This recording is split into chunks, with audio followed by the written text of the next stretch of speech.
안녕하십니까. 중기 이슈 톡톡톡. 오늘은 강남에 위치한 뷰노라는 회사를 찾아왔습니다.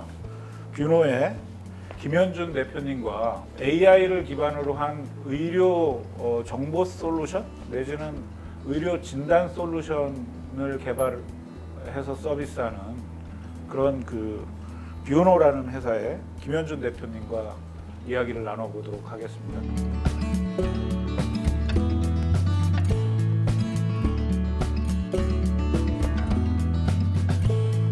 우선 김현준 대표님께서 간략하게 좀 네. 대표님 자기소개부터 좀 알겠습니다. 부탁드릴게요. 네, 안녕하십니까. 저는 뷰노의 김현준입니다. 지금 대표를 맡고 있고요. 저희 회사는 2014년도에 창업해서 인공지능 기반의 의료용 진단 솔루션을 개발한 회사입니다.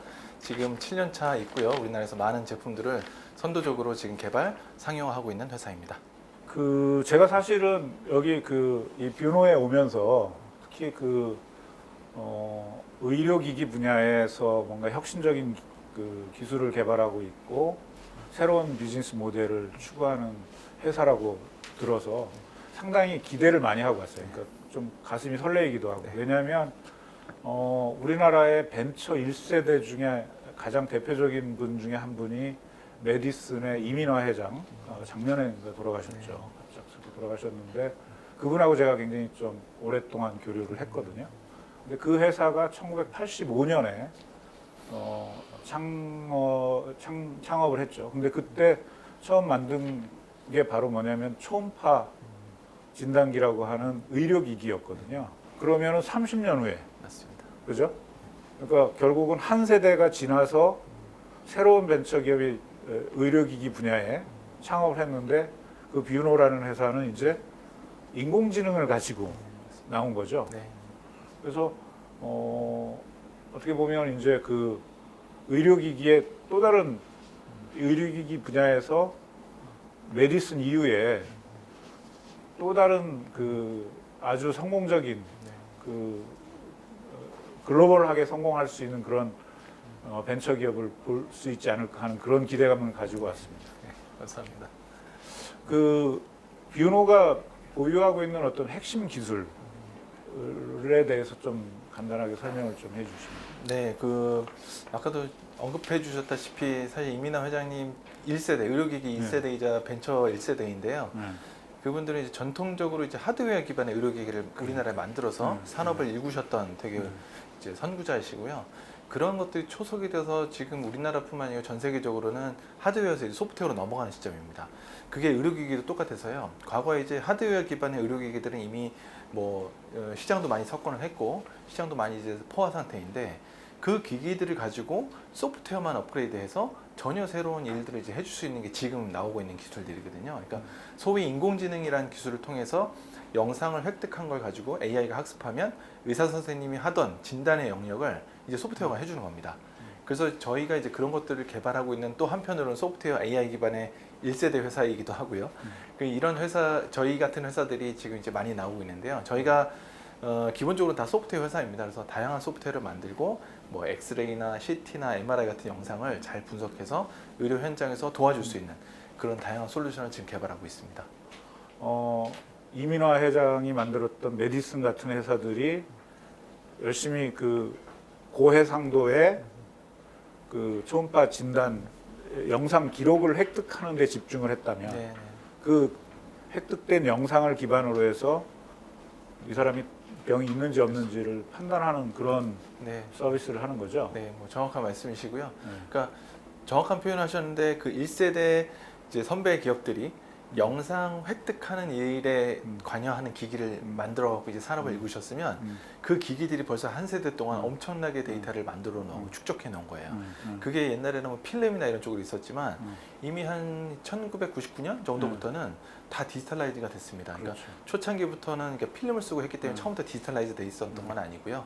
그게 디지털로 전환이 되는 시점이 벌써 한 20년이 된 거죠. 그때부터 엄청나게 축적돼 있는 데이터가 이제 우리나라에 되게 많았고요. 그거를 AI 시대가 도래를 하면서 AI가 먹고 자랄 수 있는 자양분이 그렇게 된 겁니다.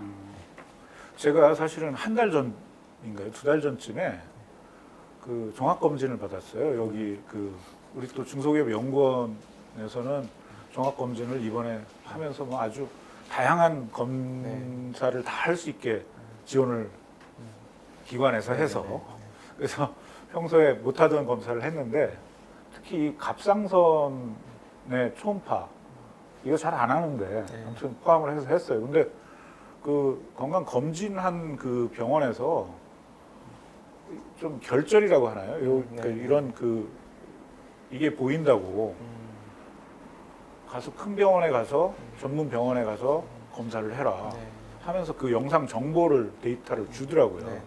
그래서 가지고 가서 갔더니 이제 거기서 그러면 다시 한번 보자. 그래서 저는 사실은 잘못하면 뭐 그날 조직 검사도 해야 되고 막 해서 굉장히 긴장하고 갔는데 쫄아서 갔는데 그 거기서는 이제 아마 갑상선 전문의가 이제 다시 보나 봐요. 근데 그 사람이 초음파 검사를 다시 하더니 이상 없다. 그냥 돌아가도 됩니다. 그래가지고 그냥 가슴을 제가 쓸어내리고 왔는데 그러니까 지금 아마 그 뷰노가 하는 그 솔루션이라는 게 그런 그 정확하게 만약에 우리가 건강 검진을 했다.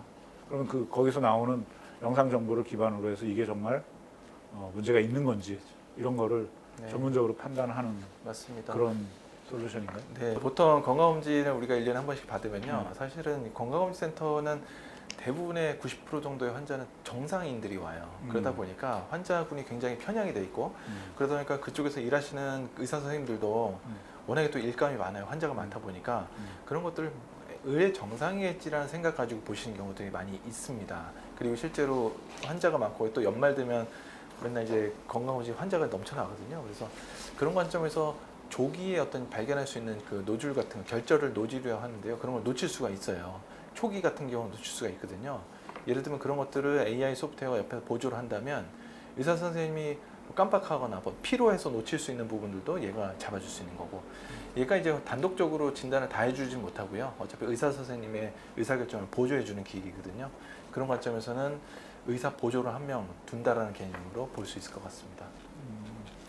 그 제가 그 회사 이렇게 그 소개 자료를 보니까 우리 김현준 대표님을 비롯해서 그 코파운더들 동료 창업자들이 다 같이 삼성 종합기술원에서 근무를 하셨더라고요. 네, 맞습니다. 어떻게 그 창업을 하게 됐는지 좀. 네. 저는 뭐 사실 그 대기업에는 한 2005년도 입사를 했고요.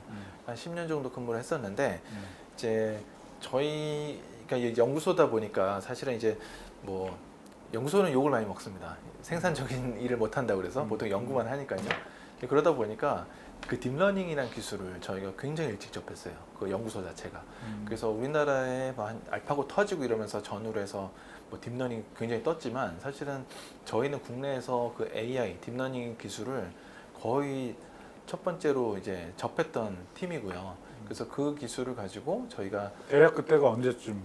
2012년, 3년도였던 것 같습니다. 그러니까 원래 딥러닝 기술은 2008년도에 그 사이언스에 논문이 나오면서 이게 된다라는 게 입증이 됐는데 이 어느 정도까지 또 이제 파급되는 데까지 시간이 걸린 거예요. 그래서 저희가 그 연구를 하면서 그 당시에 미션이 이제 그 기술에 대한 내재화가 늘 대기업들은 있습니다. 그러니까 뭐 음성 인식이나 이런 기술들을 보통 이제 외산을 싸다 쓰는데 이런 거를 자기 기술로 이제 전환해서 비용을 줄이자는 니즈가 있죠. 그래서 그거를 저희가 AI를 처음으로 적용해서 성공적인 사례를 만들었었고, 그게 실제로 지금 이제 갤럭시라고 불리는 그 스마트폰에 처음 탑재가 됐던 경우까지 있었습니다. 근데 저희는 그 끝까지 보지 못하고요. 기술을 만들어 놓고 보니까 이게 너무 가능성이 큰 거예요. 그래서 저희는 그때 바로 이제 같이 연구하던 동료 3명이서 퇴사를 하고 창업을 하게 된 겁니다. 그래서 그때는 이 딥러닝 기술 자체 그 지금은 AI는 뭐 누구나 다 되게 키라고 생각하시지만 그때까지만 해도 그거 아는 사람 별로 없었고 저희도 그 기술에 대해서 약간 선도적으로 우연히 접해보니 이 파괴력이 굉장히 커서 이거는 반드시 우리가 나와서 뭔가를 할 수 있겠다는 생각을 가지고 나왔던 것 같습니다. 그러니까 그 딥러닝이라는 것을 그 삼성 그 종합기술원에 있을 때 거기서 일하실 때부터 이미 그러면 그 영상 정보를 해석하는 쪽에 딥러닝 기술을 적용하는 거를 하셨던 건가요? 그때 음성을 하긴 했었고요. 음성. 네. 그리고 이제 그 딥러닝 자체는 음성이나 뭐 영상이나 다 적용이 쉽게 가능하기 때문에 그걸 가지고 나와서는 결론적으로 이제 의료 쪽 영상을 지금 하고 있습니다.